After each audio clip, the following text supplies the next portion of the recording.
ꯑꯍꯥꯟꯕꯃꯛꯇꯗ ꯃꯌꯥꯝꯕꯨ ꯇꯔꯥꯝꯅ ꯑꯣꯛꯆꯔꯤ ꯂꯣꯏꯅꯅ ꯆꯦꯅꯦꯜ ꯑꯁꯤꯅ ꯉꯁꯤ ꯊꯥꯒꯠꯆꯒꯗꯧꯔꯤꯕ ꯚꯤꯗꯤꯑꯣ ꯑꯁꯤ ꯂꯝꯗꯝ ꯑꯁꯤꯗ ꯂꯩꯕꯤꯔꯤꯕ ꯑꯩꯈꯣꯏꯒꯤ ꯏꯆꯤꯜ ꯏꯅꯥꯎꯁꯤꯡꯒꯤ ꯃꯔꯛꯇ ꯑꯩꯈꯣꯏꯒꯤ ꯅꯨꯄꯤ ꯑꯣꯏꯕꯤꯁꯤꯡꯒꯤ ꯍꯥꯏꯕ ꯇꯥꯔꯦ ꯑꯗꯨꯒꯨꯝꯕ ꯌꯥꯝꯅ ꯃꯔꯨꯑꯣꯏꯕ ꯑꯃ ꯃꯌꯥꯝꯅꯁꯨ ꯑꯩꯒꯤ ꯚꯤꯗꯤꯑꯣꯁꯤꯡꯗ ꯀꯃꯦꯟ ꯇꯧꯕꯤꯔꯛꯄ ꯔꯤꯀ꯭ꯋꯦꯁ ꯇꯧꯕꯤꯔꯛꯄ ꯑꯗꯨꯒꯨꯝꯕ ꯚꯤꯗꯤꯑꯣ ꯃꯈꯜ ꯑꯃꯅꯤ ꯍꯥꯏꯕꯗꯤ ꯑꯩꯈꯣꯏꯒꯤ ꯅꯨꯄꯤꯒꯤ ꯑꯣꯏꯕ ꯑꯩꯈꯣꯏꯒꯤ ꯔꯤꯇꯨ ꯂꯥꯛꯄ ꯍꯥꯏꯗꯅ ꯍꯥꯏꯕꯤꯔꯤꯕꯁꯦ ꯃꯁꯤꯗ ꯑꯩꯈꯣꯏꯒꯤ ꯑꯍꯥꯟꯕ ꯔꯤꯇꯨ ꯂꯥꯛꯄꯁꯦ ꯅꯨꯃꯤꯠꯇ ꯑꯗꯨꯒ ꯊꯥꯒꯤ ꯑꯣꯏꯅ ꯑꯅꯤꯁꯤꯒꯤ ꯐꯣꯜꯅꯦ ꯑꯩꯅ ꯄꯤꯖꯒꯦ ꯇꯧꯖꯕꯁꯦ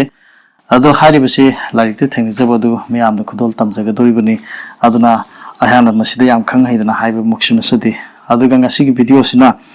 ꯅꯨꯄꯥ ꯑꯣꯏꯕꯤꯁꯤꯡꯒꯤ ꯑꯗꯨꯒꯨꯝꯕ ꯚꯤꯗꯤꯑꯣꯃꯛꯇꯤ ꯅꯠꯇ꯭ꯔꯦ ꯑꯗꯨꯕꯨ ꯑꯩꯈꯣꯏꯒꯤ ꯅꯨꯄꯥ ꯑꯣꯏꯕꯁꯤꯡꯗꯁꯨ ꯑꯩꯈꯣꯏꯒꯤ ꯂꯩꯃꯤꯟꯅꯔꯤꯕ ꯏꯆꯤꯜ ꯏꯅꯥꯎꯁꯤꯡ ꯈꯔ ꯃꯈꯩꯗꯤ ꯑꯗꯨꯝ ꯈꯪꯗ ꯌꯥꯗꯕ ꯈꯔꯗꯤ ꯑꯗꯨꯝ ꯌꯥꯎꯕ ꯃꯔꯝꯅ ꯑꯗꯨꯝ ꯀꯩꯁꯨ ꯀꯥꯏꯗꯦ ꯌꯦꯡꯕꯤꯕ ꯍꯥꯏꯗꯅ ꯍꯥꯏꯖꯔꯤ ꯑꯗꯨꯒ ꯅꯨꯄꯤ ꯃꯆꯥ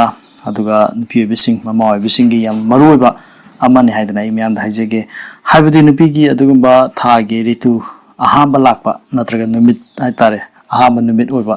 ꯁꯤꯗ ꯄꯤꯔꯤꯕ ꯐꯣꯜꯁꯤꯡꯁꯦ ꯃꯁꯤꯒꯤ ꯃꯇꯨꯡ ꯏꯟꯅ ꯅꯨꯄꯤ ꯑꯣꯏꯕꯤꯁꯤꯡꯁꯤꯒꯤ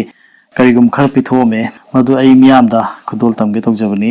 ꯑꯗꯣ ꯑꯩꯍꯥꯛꯅ ꯉꯁꯤ ꯁꯦꯝꯒꯗꯧꯔꯤꯕ ꯚꯤꯗꯤꯑꯣꯁꯦ ꯑꯩ ꯂꯥꯏꯔꯤꯛ ꯃꯇꯦꯡ ꯂꯧꯔꯒ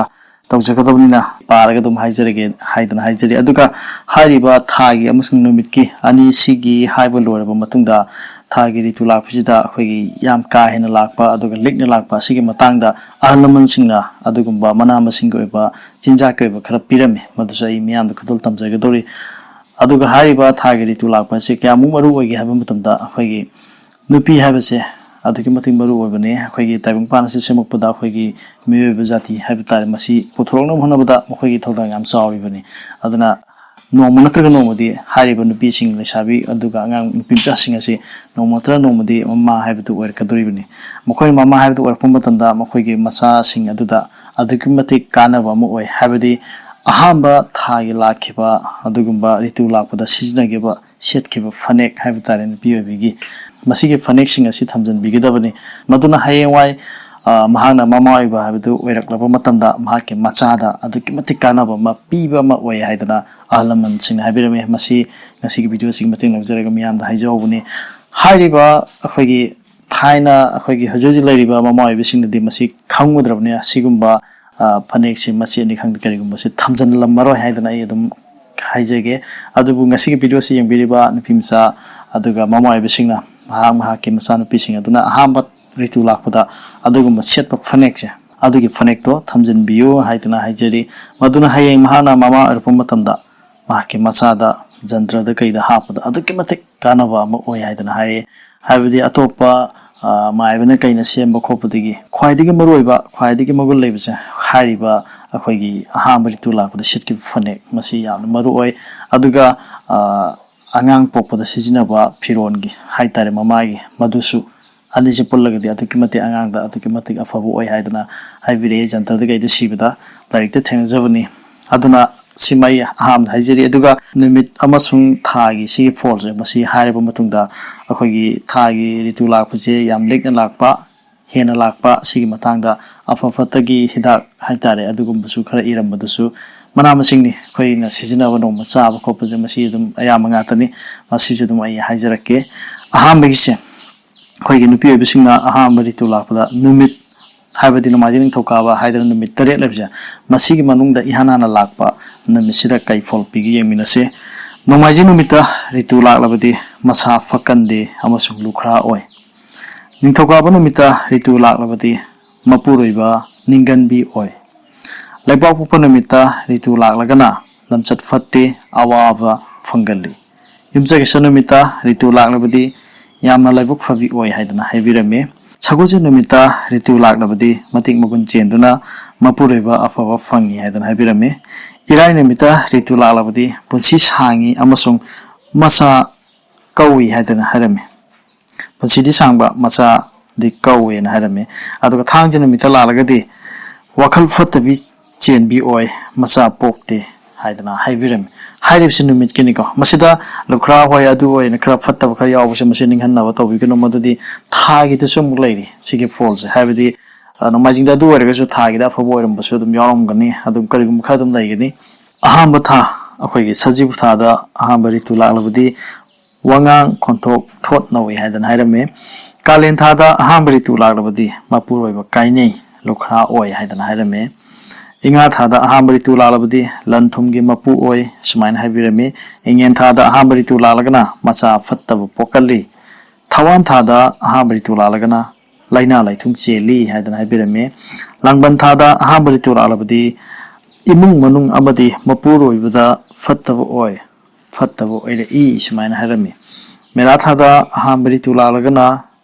मपामकी सगै नातै मांगहनब ओय हाइदना हाइबिरमे हियांगै थादा अहांब ऋतु लागलबदी धर्म चेनबी ओय वखल फजै हाइदना हाइबिरमे पोइनु थादा ऋतु लागलगना अपाम नुंगसिदा ngawgalli aduga watching thada ahamba ritu laglabadi mapurobida wakal thambi oy fairen thada ahamba ritu laglabadi macha yamna poi haidana haibirami lamta thada ahamba ritu laglagana irangda ngawgalli pamgalli haidana hairami sine khoigi numitki amasung thagi oina nupi obisingi ahanba haibani ko khwai fast punsi goina ihan hana lakpa adugumba ritu lakpa hairaga khangnei haitare khoigi lon da hairagana masida afafata adugum khara pirambada imianda pathok sakre aduga hana haijakibagi matungina khoigi nupi obisingna khoigi sigi ritu lakpa haibse chahi 13 13 nupi micha obisingi asidigi lakpa howe haidana haibirame aduga makhoisina asidigi lakpaduna makhoi khambagi matamje chahi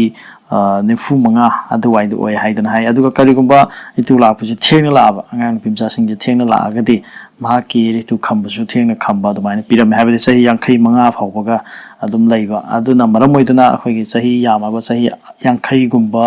adugumba nupi bisingna akhoi angang miron bagi yawri bise masina ni haidana habire thengna lakhiba kanguni haidana adumaina hai aduga chida hai basinga sida akhoi thai ritu lakpasida likna lakpa haibadi lakpa matamda phajana laktaba maning tam laktaba haibu yai aduga lakpa matam ka hena lakpa ani ma lairame ka hena lakpasina I achouba haidana haibirame I achouba haibadi thagi khungkap chauna amadi hena I chatpa nupi adu angang khawda anaba ma lairaduna tawbani maramaduna phanana basinjakti hawai makal khudingi haibadi hawai da khoigi atekpa aduga akangbu nataba haibiramise haibadi hawai tharak hawai mubi hawai uri singdi chaba yai atai mana masing ngana singba thingde athongbada thawthum morok nisingba yam thaktana khara chamtak chaba fai haidana haibirame champut chaba yaba hawai atekpa amadi mana masingdi champut oina chaba fai sumaina haibirame yam hena lakpa kanggu gini aduga thagi khungka I likna lakpa kanglup ki chinjakti amasung hidakti ngasep ayabaga kabrang chak mana anaubaga thongduna chaba khuthongdi ngasep ayaiba adu maroi mapang asangbaga loinana thaw tawduna thonglaga mullaba matamda kabrang chak mana adu hapsilaga anirukumba sawhallaga thangthaba asumna chagani sumaina hai aduga chayol amagi manungda anirak ahumrak chagadabani hariba hojiki injangse kabrang chak ka ngasep ka ayaibaga thongminabase awathabi hairong singba nungchada monba hai chaba fai nga tekpa I thangwa makhal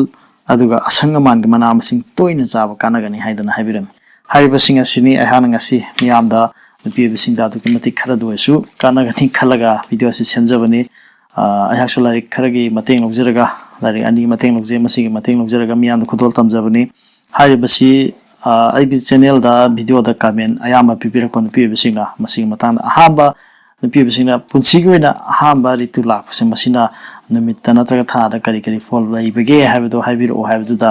masigi video se senjabani video yengbiriba khudimokpu channel sina taram oksari loinana video se yengbiriba chilinaw singda hajaningba amadi channel se subscribe tobiromo sigumba video kayama mathang manaw mayam lairi haidana I hajari aduna aigi channel ase nungsibiduna subscribe tobiromo aduga subscribe tawraga bell button icon adum su click tobiromo haidana hajari ngasi goine de mathang swaida loisinjarege kanglifa imana yai fare